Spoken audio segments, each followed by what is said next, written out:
समाजकार्यात सतत आघाडीवर असणारे विट्यातील सुप्रसिद्ध उद्योजक श्री रोहित पवार यांची लायन्स क्लब ऑफ विटा गोल्डच्या अध्यक्षपदी निवड. लायन्स क्लब ऑफ विटा गोल्डच्या नुकत्याच झालेल्या बैठकीत माजी डिस्ट्रिक्ट प्रांतपाल यांच्या उपस्थितीत विविध निवडी करण्यात आल्या.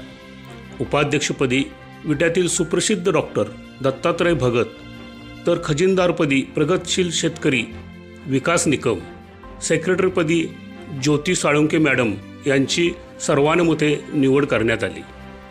माननीय रोहित पवार व निवड झालेल्या पदाधिकाऱ्यांचे सर्व स्तरातून अभिनंदन होत आहे.